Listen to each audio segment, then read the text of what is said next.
The second half of Ms. Marvel is officially in full swing. We're past the midpoint of the show. Let's talk all the spoilers from episode 4. Kamala journeys to Karachi, Pakistan in hopes of solving the mystery of the bangles and how it connects to her family history. But before I start with my spoiler review of episode 4 of Ms. Marvel, I want to know your thoughts on the show. Drop them in the comments below, start the conversation, and if you love Ms. Marvel, the MCU, movies and TV, this is the place to be. So consider clicking that subscribe button and you won't miss any future conversation in your favorite movies and TV. Last week when we hit the midpoint of the show, I thought it was the clunkiest episode yet in how it tried to bring in new elements and converge them with what we had already established on the show in the first 2 episodes, and it just felt unnatural, didn't feel organic. In a lot of ways, I was worried in this episode all the same, at least in the first 15 minutes. It felt very much like we were still kind of doing that, but this episode does it in a much more clever, creative, natural way as we bring in Kamala to Pakistan, this brand new location, her connecting to her family roots, talking with her grandmother in a very tender, sweet moment that they have with one another about Kamala being a jinn, how that doesn't necessarily mean that she's evil, how that is not necessarily a bad thing.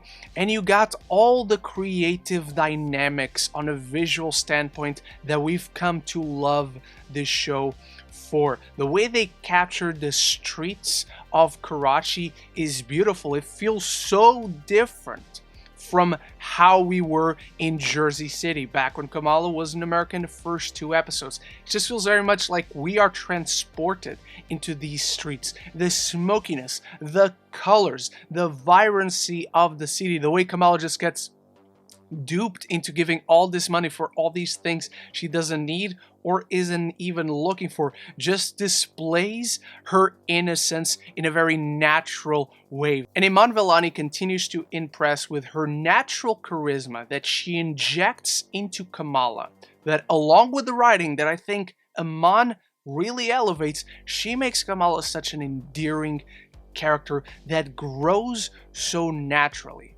where you see her in this brand new country, strange streets with strange people, where at one point her cousins abandon her, leaving her alone, and you see her being somewhat gullible, being a little bit naive, but you see her grow just in this isolated episode. There is so much growth in this character and how she deals with situations, even when she meets Red Dagger and they fight off with one another, where she wants to be confident, she wants to come across as a superhero, as tough, and she's a little bit way over her head, and throughout the episode she grows, she displays more bravery to not let her friend down as eventually they fight against the clandestines together. It's just really well done, character-centric writing, and I'm really satisfied in seeing the journey of this character. Plus, again, the episode just does a great job in blending in what she's learning at home with her mother, with her grandmother, as she comes into this brand new country, deeper into her journey of discovery. And now those qualities, those lessons really elevate the superhero that she is slowly becoming. And that's my favorite aspect about the show, is that we're seeing a not fully formed person fully forming herself into a superhero. That's an origin story that takes 6 episodes to tell, and they're taking their time, but they're using that time very wisely, growing Kamala in the 2 facets of her life. Very character-driven writing in the way she's exploring these streets and trying to find the train station, which brings in Aramis Knight as Red Dagger. I really like their first encounter. Their personalities bounce off one another really well, and I really enjoy how the relationship grows throughout the episode. How at first he believes she's one of the clandestines, but soon enough learns she isn't, and they start to trust one another, and they don't keep her superhero persona or his superhero persona and themselves as people separated. They start to hang out. He brings her in to spend time with his friends, to eat some biryani. And it's a much more natural blend of the superheroic side of the show and the teen comedy with family drama, and they just blend with one another really well. Plus, Kamala is just collecting boys like she collects Infinity Stones at this point, and the comedy that comes with that is really nice as she learns with Waleed, a character that really steals the show in this episode. By the way, gone too soon, we miss you, Waleed, of the world of the Jinn, of this parallel dimension to Earth that they want to absorb by bringing their dimension to the fold. Now we know what their plan is, now we know their goal, now we know their motivations and intentions, whereas last week they were just very vague.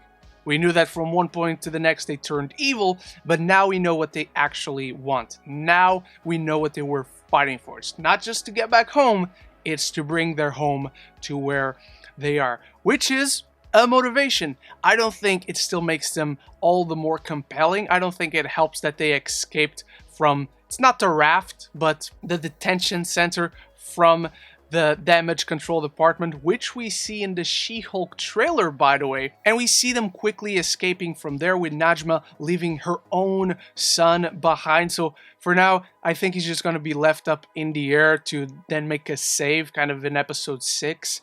Probably, which I'm just not feeling these villains at all, even though we pull off this incredible chase sequence on the back half of the episode through the streets of Karachi. It's creative, it's vibrant, it's so engaging, it's riveting to watch, using everything they can in their environment to deliver some creative action with the trucks and the small carts, and then just martial arts fighting, which looks really great on camera. The chase scenes through the roofs and around the streets.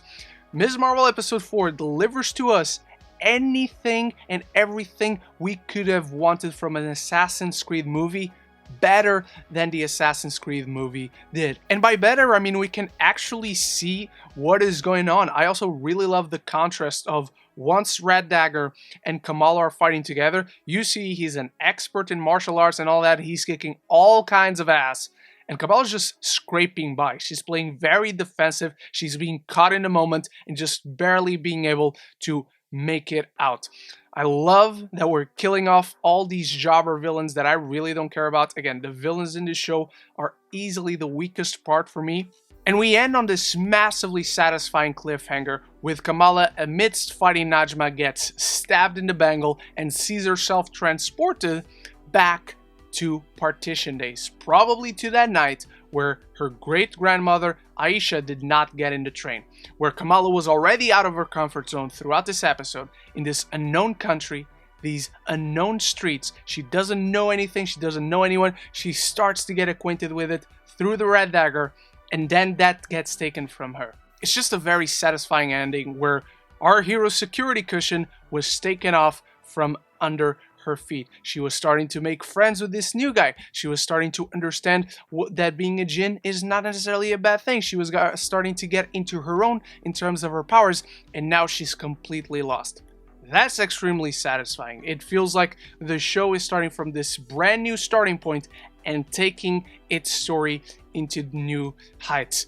So outside of episode 1, Ms. Marvel episode 4 is the most visually vibrant and character-centric episode, where it focuses on Kamala's inner and outer conflicts with great balance, blending the two sides of the show extremely well. So I was really happy with this one, despite at first being kind of nervous. There are one or two clunky moments in the first 15 minutes, but outside of that, this was riveting television to watch. But those are only my thoughts on Ms. Marvel episode 4. I want to know what you think, so drop your thoughts down in the comments below. And if you want more MCU content, I'm reviewing every single Thor movie ahead of Thor Love and Thunder. You can find a playlist for that right up there. Soon enough, I'll be reviewing Ragnarok and, of course, more Ms. Marvel as the episodes come. Thank you so much for watching. Thank you to my channel members for always supporting the channel. And so until the next one, love each other and love the movies.